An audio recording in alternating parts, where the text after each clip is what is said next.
All right. Good afternoon. Hello, hello, hello, everyone. This is the ItCast, and I'm your host, Nika Sherrill. The ItCast is our community outreach podcast that aims to increase diversity in conversations on health and sexuality. Through this work, we are creating a world where all people feel loved, honored, and respected. You can ask us anything. We absolutely want to hear from you. Click the link in the comments below to have your questions answered. You can also get access to our bonus content on Patreon and get all of this information and more on our link tree. Subscribe to this community and subscribe to this channel and share with your community. Okay, today we have real talk on being thick and juicy. And in the booth, we have Auntie Vice. Auntie Vice is a kink writer, educator, and performer. They host the podcast Fat Chicks on Top. Her work includes several kink books and the award-winning blog Love Letters to a Unicorn. She has a Ph.D. in political psychology and worked in politics until pursuing the more respectable profession of kink writing. Auntie Vice, come on to the show. It's great to be here. Thanks for having me on. Absolutely. Thank you. Thank you. Love the work you do. Love the work you do. So go ahead and tell us about yourself and why you chose to do this show. So I am really big into body liberation. And when I left politics, I was the head of the Commission on the Status of Women and Girls. And I took that position specifically to focus on public policy around women and girls who were the most disenfranchised. So I did a lot of work with women coming out of prison, reentering the community, poor women, women who didn't have access to great healthcare, that type of stuff. And politics has no interest in those women because we don't donate to the cause, we're not in the C-suite, we don't host fundraisers, and it was very frustrating to me. We are also the people who get left out of the larger body positive discussion, right? If you are a super fat, if you are trans or non-binary, women of color, that's not who the body positive movement's for. It's great if you're a size 16 white cis white woman with no disability, right? And yeah, so I really wanted to start talking about all this other stuff because what I learned through, all my academic stuff and everything is if you listen to the most disenfranchised, they're the ones who already know where the landmines are. They know what's going to happen. And if you shut up and listen, you can create a better society. And talking about how we listen to folks in the kink community, how we listen to sex workers, how we listen to the disabled and create a word for them, because if that group is lifted, everybody gets lifted. Right.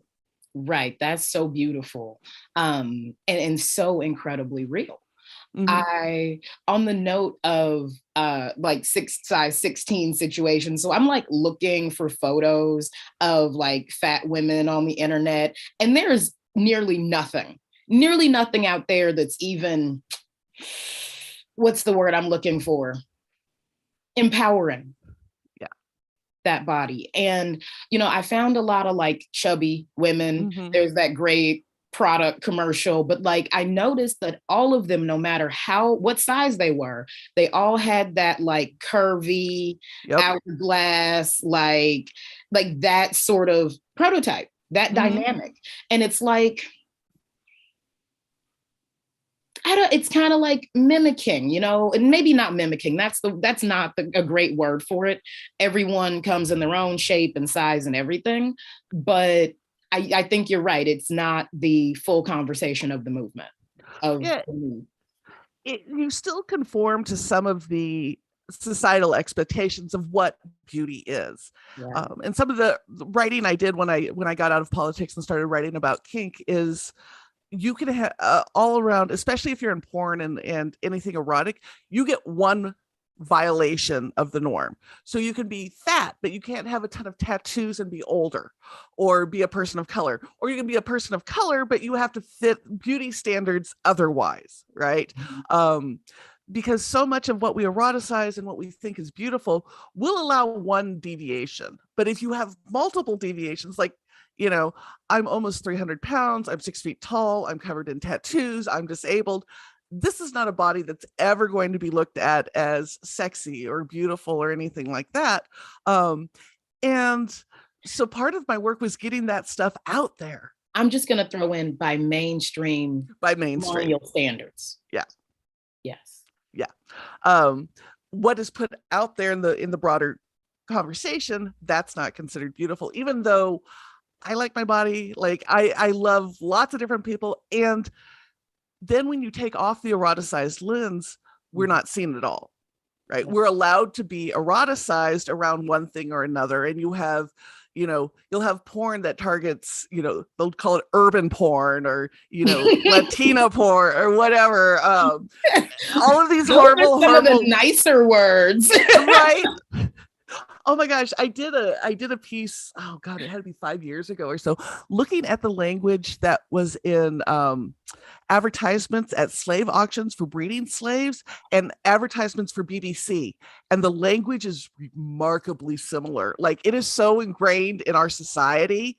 Yeah. Like, and unlearning that, and once you start seeing it, it's like, holy crap, because we're allowed to be eroticized in some level, but then once we're out of that erotic content, then we disappear. Then our rights disappear. Then our political conversations disappear.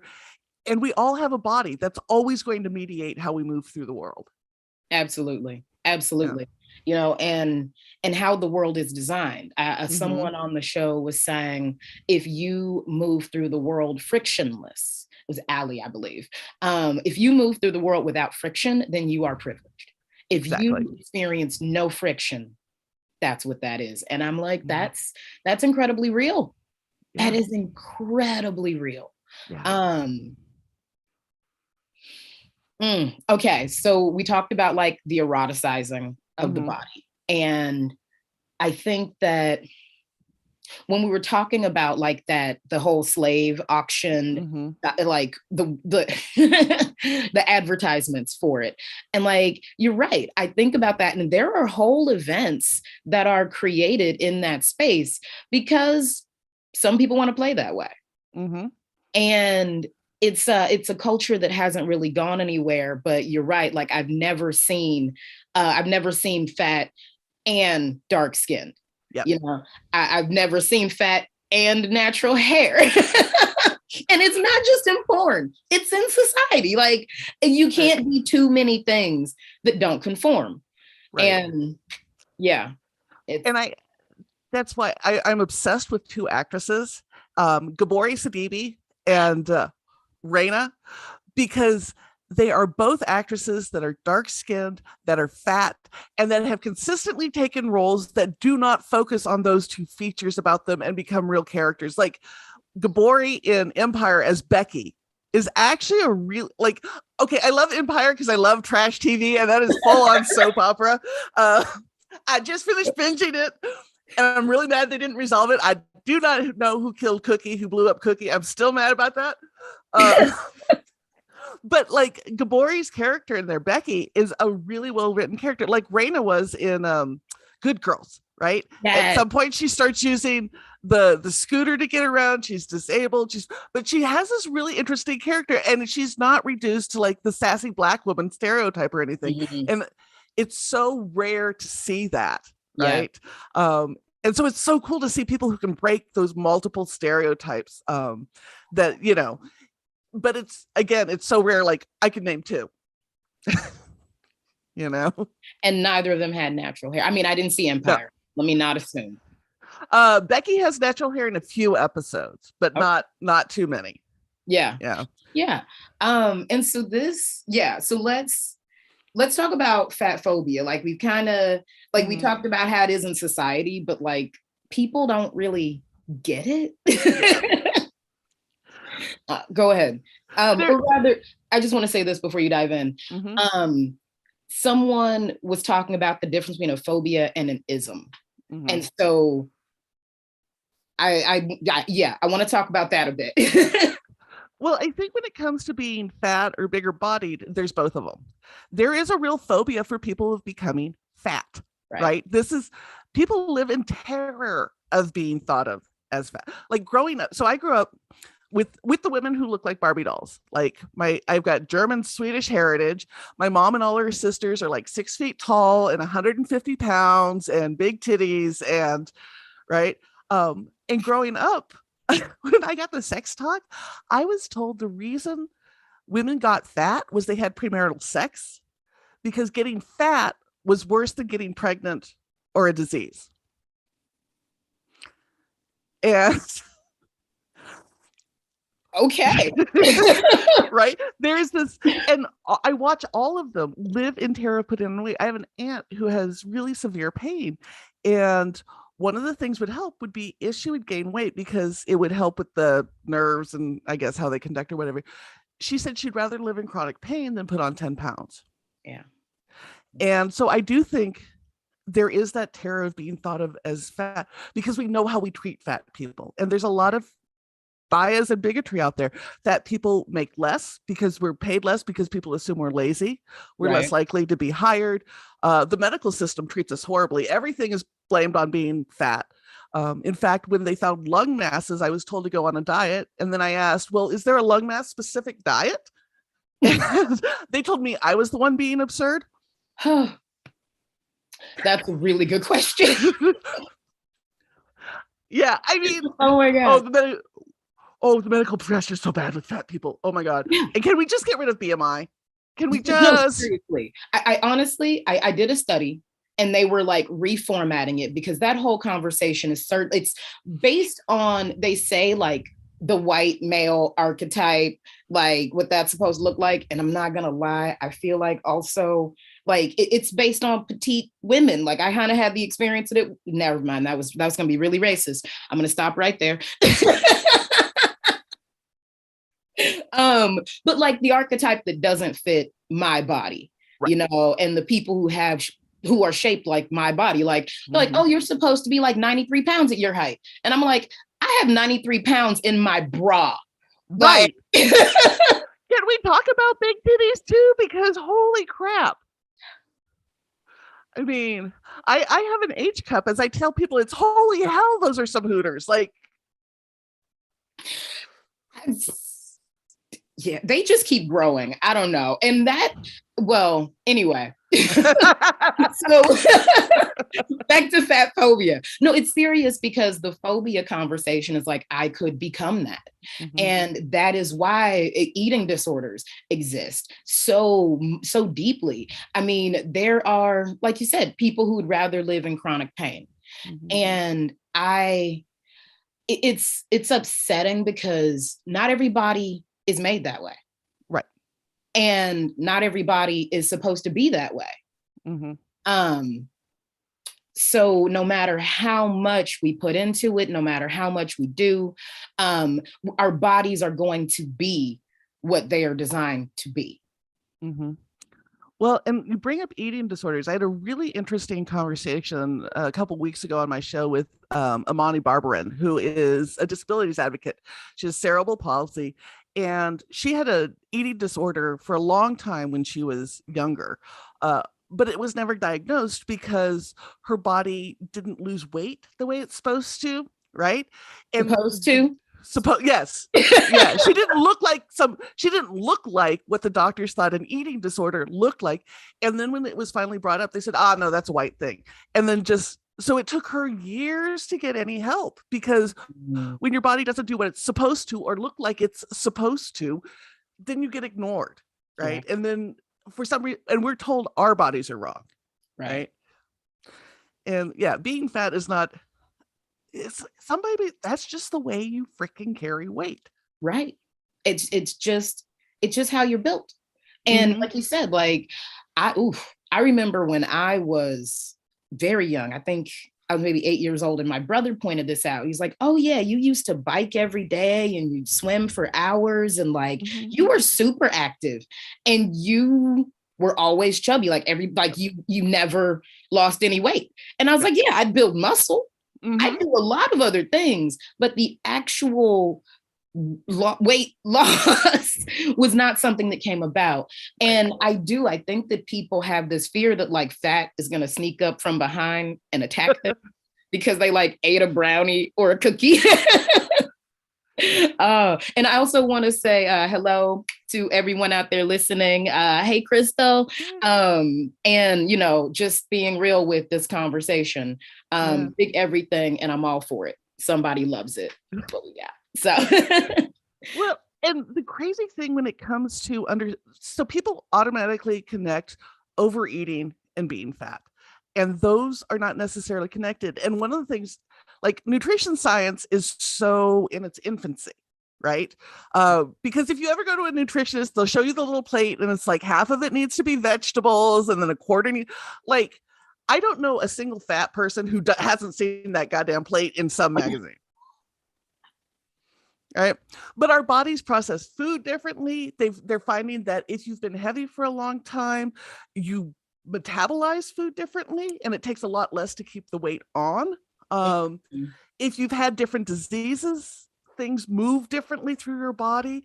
And people are so like the whole equivalency, they frame it as a health thing. Like, well, you just need to eat more healthy.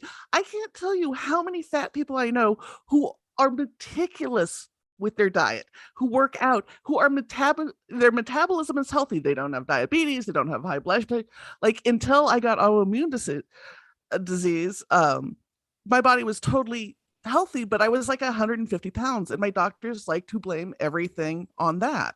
Right. And it was like, but I'm also running, 15 miles a week, and I'm lifting weights, and I could deadlift 220 pounds. Like, right. But they're like, no, it doesn't fit into this ideal. So then you're the problem. Right. Yeah. Right. And I had that talk from a doctor for the 90 millionth time a week ago. And I was having this panic attack. I thought it was a heart attack. I go in, I talk to my doctor. They're like, oh, you pulled a muscle. I pulled a muscle grappling, right? And I was like, okay, well, that sucks. And they're like, oh yeah, but by the way, you should lose weight. And I'm like, because I pulled a muscle, doing a very active activity. Right. It was the most asinine thing I had heard. And I feel like it's just a thing that they say. It comes, medical racism exists. Medical, this is a medical phobia. And it's like there's actually less help being given to these people who need more focused and specialized conversations and help. It's about your body. So yeah, thank you for bringing that in. Yeah. No, there's actually this researcher, she's at UCLA, and I'll see if I can find a link to send to you guys afterwards. It's up on my site somewhere in the resources, but she just did a bunch of studies that showed the reason fat people are more likely to have disease and be affected by disease is not because of our bodies, but because of the fat phobia in the medical system, and the fact that we are ignored, the fact that we're told to diet for things that diet has no impact on. And so it's actually the bigotry. Just like being Black isn't the medical problem. It's the racism that's the medical problem. Like, look, if Sabrina Williams has to save her own fucking life while giving birth, like, this is the most fit woman on the planet. I'm sorry. She went to, she's playing at peak level 3 months pregnant. Right. And this is not someone who is, doesn't have funds to have good health care, which talk about class, distinctions as well. Right. This supersedes. It doesn't matter. Exactly. And our medical schools do nothing to talk about that. Right. There's no unlearning that. In fact, it's ingrained as you go through medical school. Right. Yeah. You're taught. I mean, it's taught. This is the study that kills me. So it's about 5 years ago now. They did a survey of medical students at Harvard, like America's top premier medical school. 40% of them did not believe Black people experienced pain in the same way white people did. Right. And it's like, well, if you're not unlearning that, and if you think fat equals unhealthy, and you're not unlearning these things in your training, in fact, it's being ingrained in your training, all of a sudden, you're going to be really horrible to a vast number of your patients. Right. And when they say and imply things like this, it actually, psychologically, causes people to not get the help that they need. Yeah. Why would you go in if that's what you're going to get lectured on? Yeah.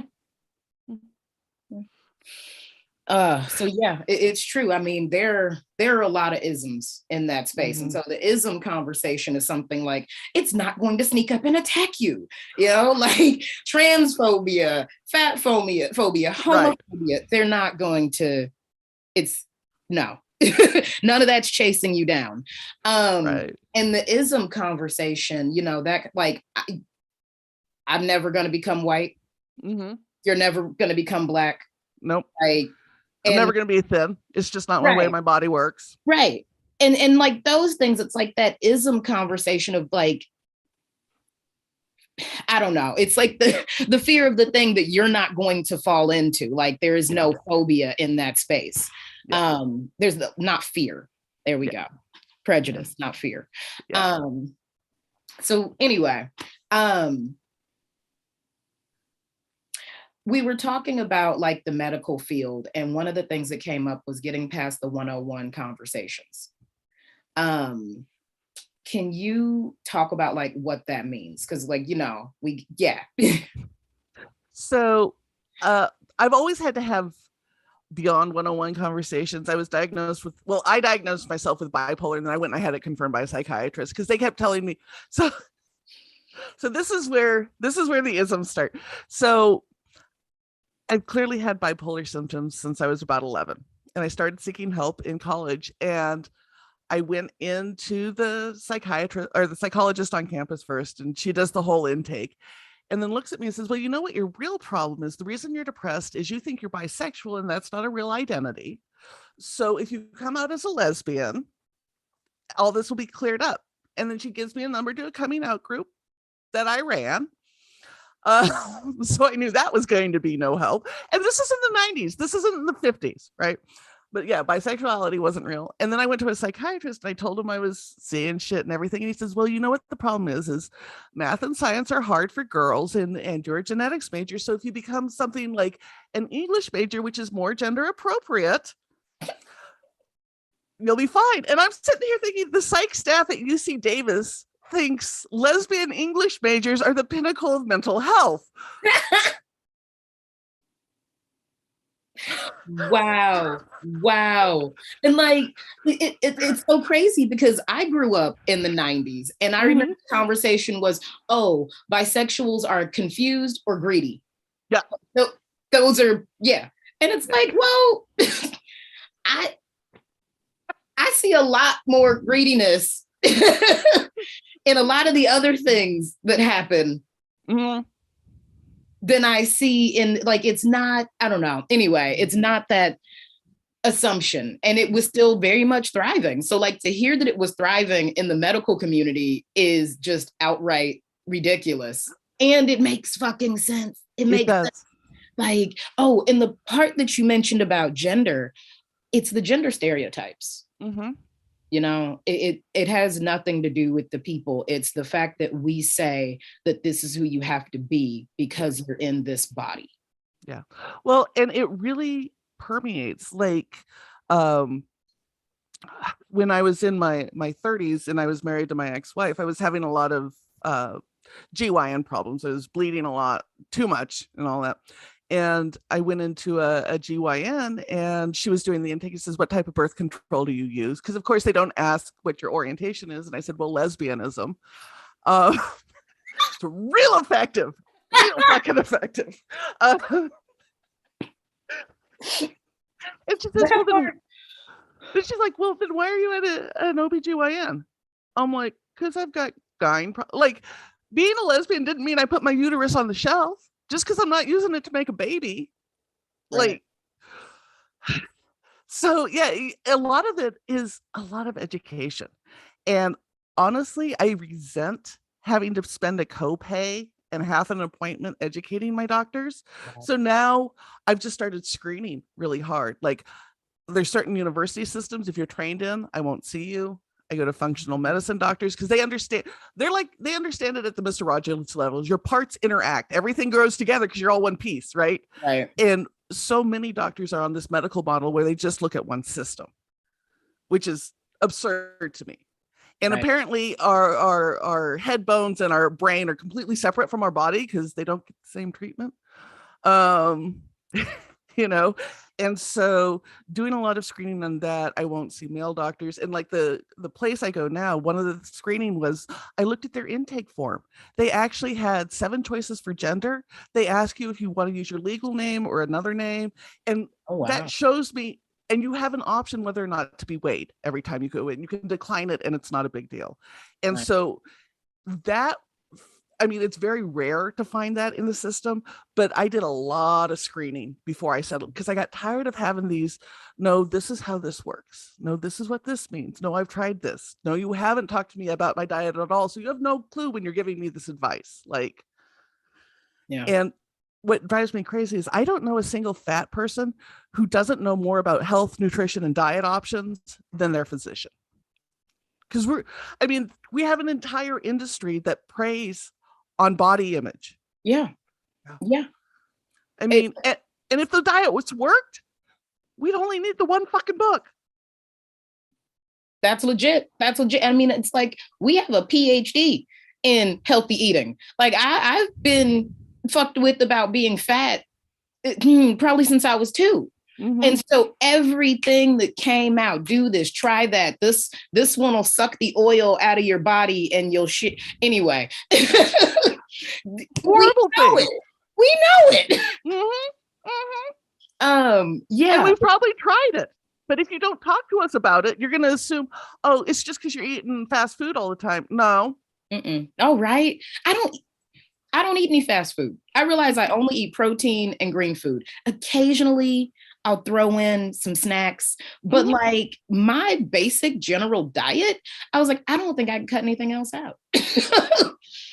Like, oh goodness. You were talking about picking the right doctor though. And I have gotten so much medical agency from being in these conversations. Like my first session with my therapist, I was interviewing her.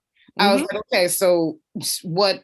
And it was great. It was great. She was like, I've never had a client ask so many questions. I was like, well, I need to know. I need to know what's going to be coming up here so that I know what to deal with, because my stuff is just as important as your stuff. And I don't want to spend my first 3 therapy appointments educating you about my life. As somebody who's kinky, as somebody who's queer, I want to know that a mental health professional doesn't have to like unlearn heteronormativity and monogamy before I sit down with them. I can't do it. I don't have the time and energy. And at that point, you should be paying me for the training. That part. So yeah, it is.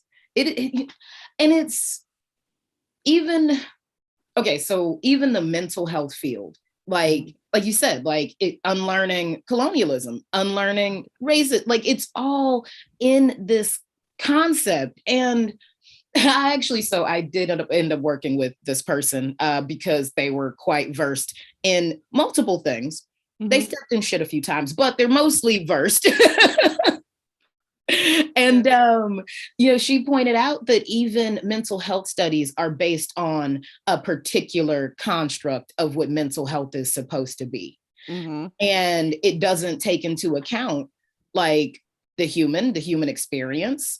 Even a friend of mine was like, oh yeah, back, like imagine before we had, processed food on a supply chain, someone who's ADD is the best at hunting animals. Are you kidding? Like, and to like look at where we fit and belong in society. And hopefully society will invite us in. It shouldn't even be anyway. Well, and with that, you bring neurodivergence and stuff. There's a brilliant book out there called Genius and Creativity. And it's a psychologist who does a massive study on different ways the brain functions and how that relates to creativity. So one thing they found is a large number of very successful writers are dyslexic. And it's because when you're dyslexic, you spend most of your life trying to fill in what your brain can't process. So you get a very special relationship to language. And once you learn to write and you can get past the dyslexia, you have this really florid way of filling in language that other people lack.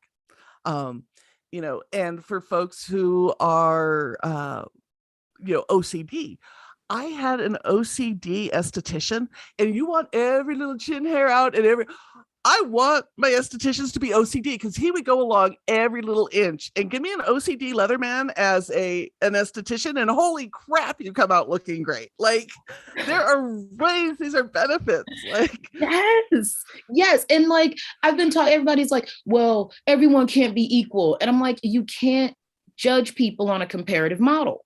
No. Like, yeah, sure. If we're judging people on who can run the fastest mile, sure, I won't be considered equal to the person who did it, but that's not my strength. No. And I wouldn't put myself in that sort of competition to be judged based on that. Everyone thinks we have to be the same to be equal, and this is not true. Well, and making those accommodations often helps other folks. So for a long time, my mom was an LCSW. She worked with autistic kids. And one of the things that she found in a couple of her studies was, if you create a classroom that works with autistic kids and ADHD kids and accommodate, so you have the fidget spinners, you allow them to get up and move around and stuff, it actually works for the broader group of folks there, right? This is really, really fascinating. And it upset me so much when it happened. When I don't know, but somewhere between the 4th grade and the 8th grade, I got into those like lanyard braids that you make with the string. And I enjoyed them. I was making them all the time, but I decided that I was going to take the whole roll, 2 rolls, and I was going to do the entire 2 rolls. And I didn't know at the time that like this was something that would help me. Like it helped me ingrain knowledge. I was picking up all the things. I understood it. I was excelling. And my hands had to be active. Yeah. Like I later got into sculpture, was like my hands had to be active. And the teacher didn't care. I was getting great grades. And then one day, this girl who was getting in trouble was like, why doesn't she get in trouble? She's always playing with her lanyard all day. And then the teacher was like, good point. And I was like, not a fucking good point. No. We've got to make those accommodations, and learning to move through and create space for people who are differently abled. Like the fact that none of the new housing being built in California, we have a massive housing crisis here. You're in the Bay, you see it all the time. There's no regulations that it be ADA accessible. So we're building houses that we know won't accommodate wheelchairs. We're building houses that we know won't accommodate people with various mobility aids. There is no reason for that. If you widen the door by 6 inches, that becomes an accessible space. And all of a sudden, because there's a ton of us who will end up at some point using a cane, a walker, a mobility aid. There's no reason new housing shouldn't accommodate that. Right. And I pointed out, and I have to say this publicly. So anyone out there who designs public toilets, any of y'all, or just simple bathrooms, make those doors open out. Right. Like, because that shit, I don't want to have to straddle the toilet and have the door in my crotch just to get in and out of the bathroom. Yeah. It's anyway, like talk about severe ableism. Right, but it all gets tied, like it all comes back to the body. Like whether you're fat or a person of color or disabled or whatever, our bodies are how the world sees us. It's, whatever goes on in your head and your mind and your spirit comes secondary. Your body is what mediates how you move through the world. So we have to work as a society to unlearn all of this bullshit. And I'm colorblind, or I don't see your wheelchair, or whatever means you're not seeing me. You have a beautiful face. Can I tell you, fuck you as a fat woman. Right. I also have a beautiful body. I got amazing tits. Right. Oh, she's pretty for a fat girl. Yeah. Pretty for a fat girl. Pretty for a dark skinned girl. Yeah. All of those things. So there's a comment in the chat, which is spot on. Equity is different than equality. Yep. And I want to say very flatly, equality is a theory. We've never had it. We don't have, like, it does not exist. And yes, equity is attainable. So now we're looking at a completely different conversation. And everyone's still chasing this equality context. It's like, it is not equal to, like you said, oh, I don't see your wheelchair. Right. This is where equality is taking us. We're all just going to be equal in this. We're not going to have any differences. But we do, and they need to be respected. And the thing is, if you work for the people who are least benefited in your society, everybody benefits. Like, so there's this is where I get geeky. So in political theory, Rawls has the theory of, if you knew you were going to be born into a society, but you didn't know at what level of privilege, and so you could be born a wealthy white man in a skinny, abled body, or you could be born, a trans Latina in a poor community. You're going to if you're designing the society, not knowing where the birth lottery is going to put you, you want to design it so that even the least advantaged would be able to get their needs met. Right. And that's really where we need to look at it. And we're going just the opposite in this country. We're stripping rights left and right. And we're not even going for equality anymore. We're just striving for fucking existence at this point with the court. I have opinions that, since we're on the topic of politics, wait a second. Fuck tiny homes. Yeah.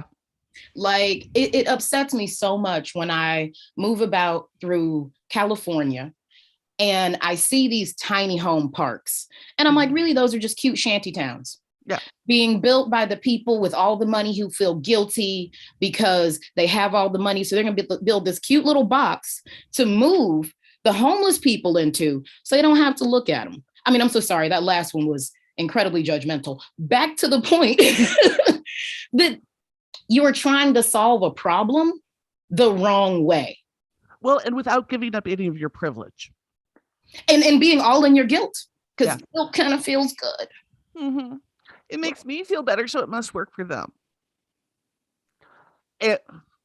So throw money at it.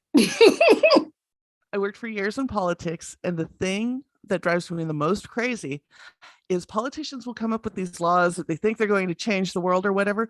They don't talk to the people who it's going to impact. Right. And it's like, well, if you would shut up and listen to the people who it's going to impact, maybe it's a good law, maybe it's not. You don't know until you talk to them. And so in California, a couple of years ago, they went to rewrite the soliciting laws. And they were trying to do it to lessen, everything's under, let's stop sex trafficking. Politicians you can't separate sex trafficking from consensual adult sex work, but that's another conversation.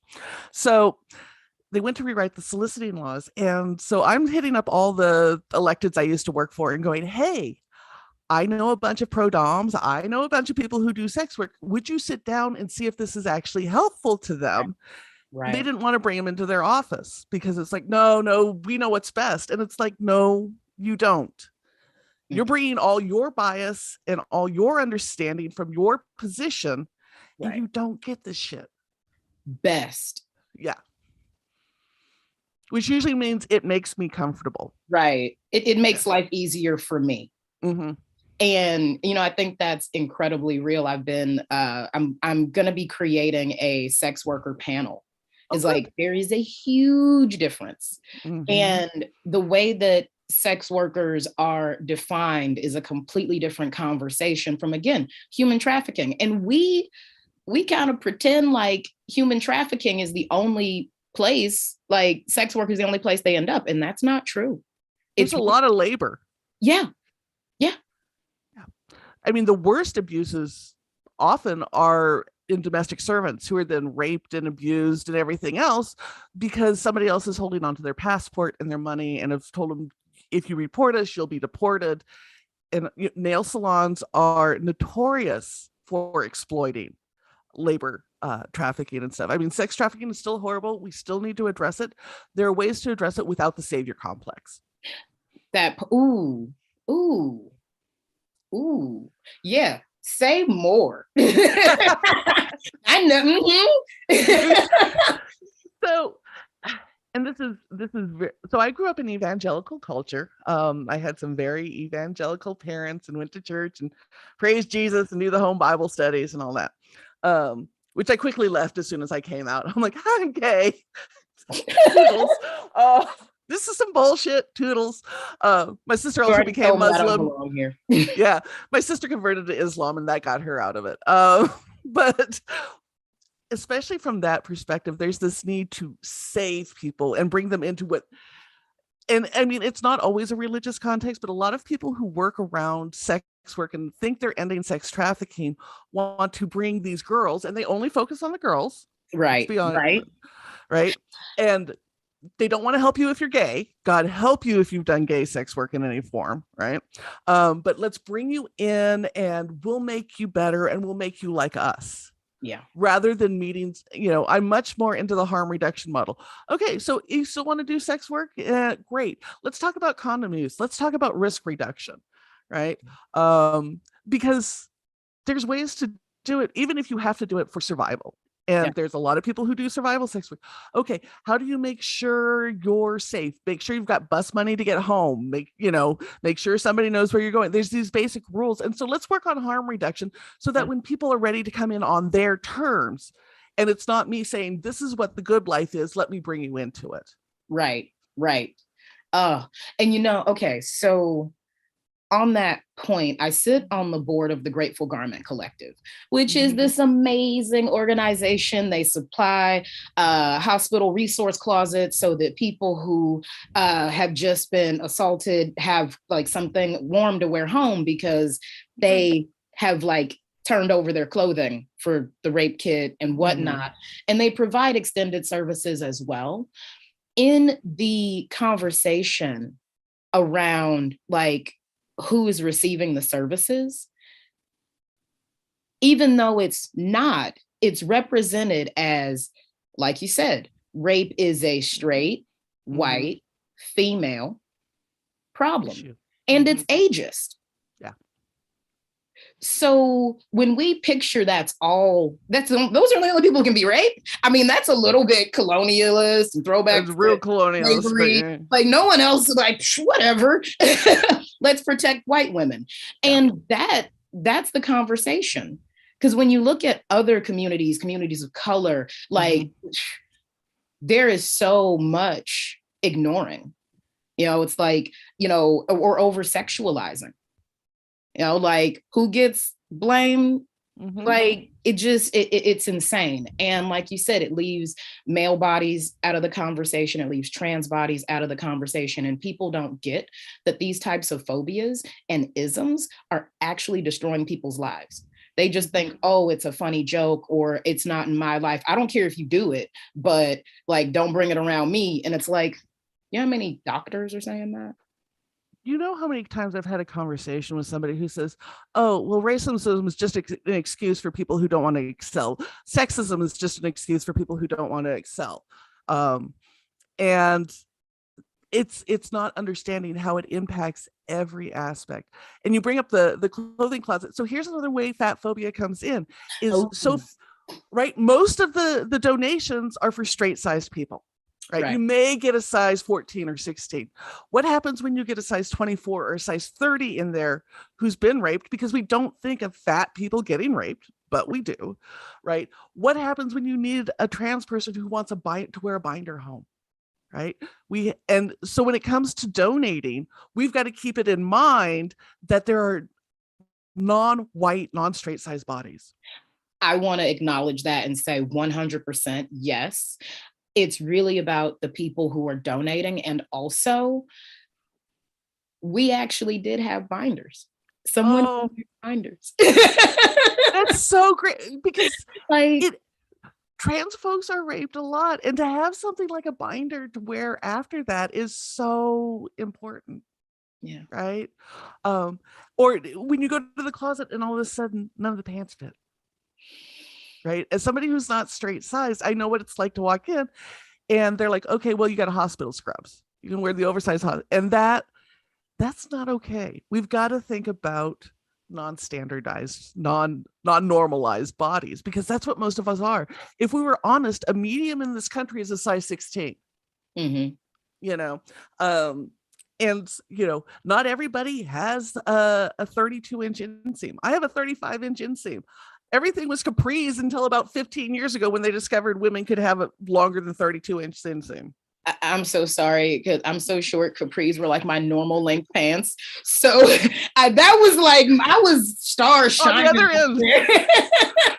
That was my time.